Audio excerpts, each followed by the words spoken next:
Chapter 27. Flaming Cabbages. Having eaten everything edible and inedible in sight, let's just say the Golden Dragon had left a fair few dragon delights around the tent, and right then several of them started exploding. There was a shriek from Cat, and then Ted came stumbling out of the tent, closely followed by Kai, who crashed into Grim. Cat crawled out after them, covered in dragon poo. "That is truly disgusting," she spluttered. But before anyone else could say anything, I heard a familiar little sneeze from inside the tent, followed by another one. Something had got up Flicker's nose, and I could tell he was revving up for a full-on sneezing fit. Only this time what came out wasn't just a spark, it was an actual burst of flame. Talk about the worst possible time for that to happen. I leaped back and the flame rocketed past me and ignited several of Grandad's cabbages piled up in a nearby wheelbarrow. "They're playing with fire now, the little hooligans," said Grim. I'd have denied it, except it was at this point that Ted's dragon, who had taken up residence in the blackberry bush, did an enormous belch and burned the heads off a load of Nana's roses. "Pyromaniacs!" cried Grim. "They've got explosives in there." Poor Grandad looked utterly stunned, and I couldn't blame him. Ted scrambled towards the bush, but the purple dragon, who had been darting in and out of the lavender bushes, was peeing in panic, and since the pea froze on impact, it had turned the garden path into an ice rink. Ted slipped and skidded his way straight into Grim, who'd only just recovered from being buffeted by Kai. Grim toppled backwards and landed on the handles of the wheelbarrow, catapulting flaming cabbages into the air. This was too much of a temptation for Kai's dragon. Having turned a silvery grey to match the silver birch, he started batting them left, right and centre with his tail. I watched in horror as the cabbages rocketed towards Grandad and Lolly, who were now both ducking for cover. Flicker flitted out of the tent and darted up into the leaves of a tree.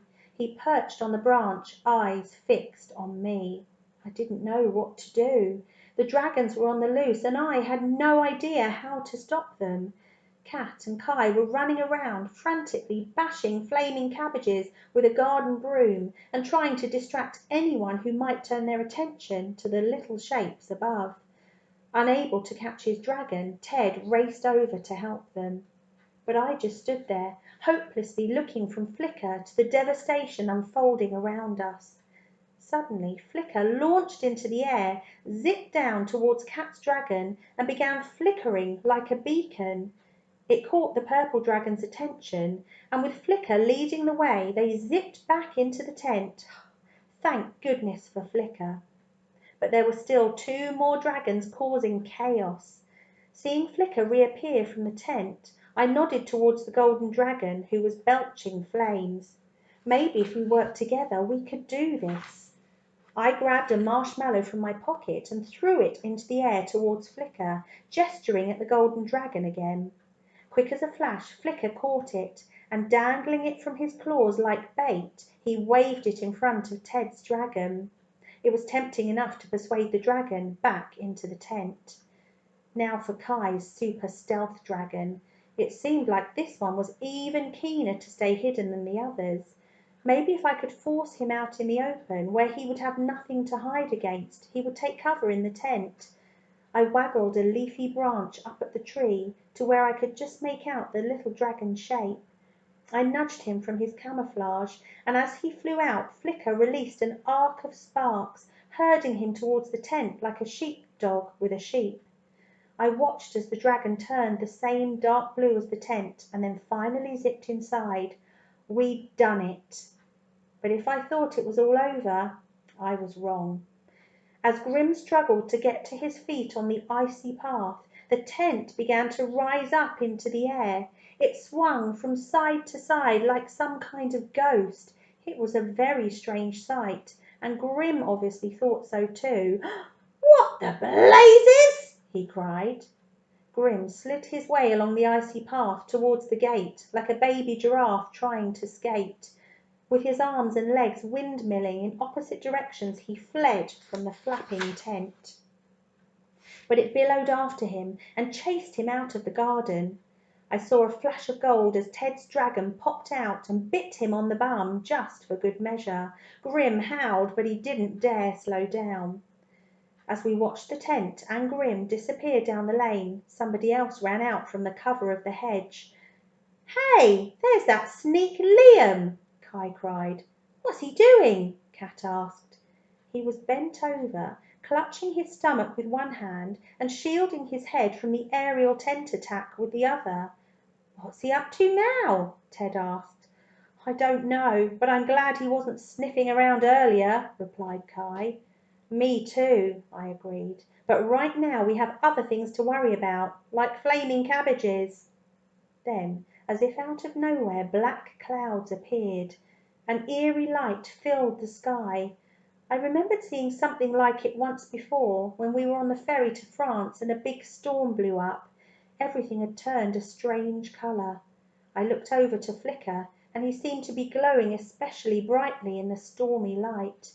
Suddenly big fat drops of rain started to fall, and with a huge sigh of relief I saw the small fires around us fizzling out.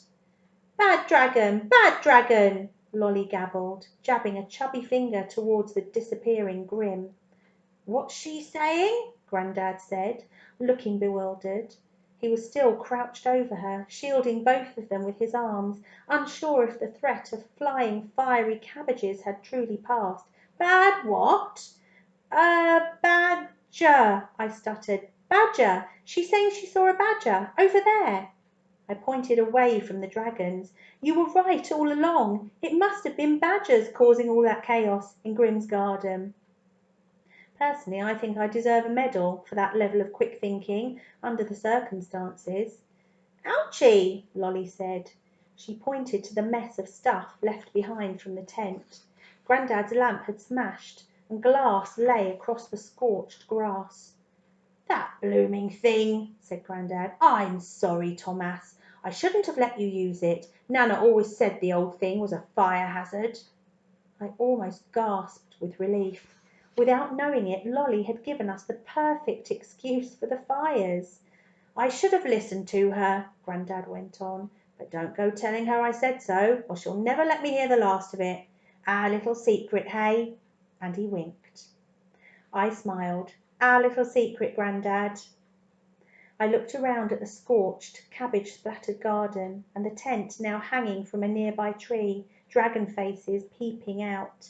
Ted, Cat and Kai were looking as relieved as I felt. I grinned at them and gave them the thumbs up. Lolly started tugging on my trouser leg, and I bent down. She'd found a grass-covered marshmallow and was happily sucking on it. She gave me a kiss, which was actually more of a nose slobber, but I didn't mind, because thanks to her the dragons were still our secret, and Grandad, well, he had his twinkle back. "Good job, Lollybob Bobolob, good job," I whispered, and she gave me a sticky high five. So, there you go. We all have dragons, and since you're still here, that probably means that you want one too. You haven't taken one tiny bit of notice of all the exploding poos, uncontrollable sparks, and general wanton destruction, have you? Well, you can't say I haven't warned you. I can see you're desperate for a dragon, and that whatever I say it isn't going to put you off. I know, because I wouldn't have listened to me either, not when there's a chance of having a dragon of your own.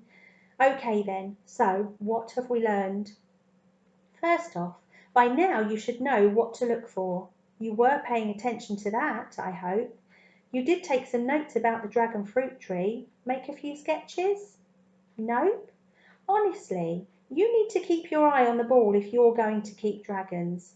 All right, one more time then. Look out for a tree with knobbly hairy trunk, long spiky green cactus arms, weird sprouty mop top, dangly great tendrils, and red spiky pineapple fruit. Got it? Right, because that, you dragon-seeking desperados, is what you're looking for if you want to grow dragons. Did you note the if there, which should be a very big if? No, of course you didn't. You're already dreaming of all those flames and the fire breathing and the flying, and who can blame you? But let me just tell you this. I do know I was wrong about dragons being the coolest thing in the world. They're not. Because Flicker isn't a thing. He's not even a pet. He's my friend. Now that Ted, Kat and Kai have their dragons, they'll get to see it too. So that's what you can expect once you've found your dragon fruit tree and hatched yourself a dragon. But after that, what more can you expect? Let's just say that's something we're about to find out. Thanks for listening.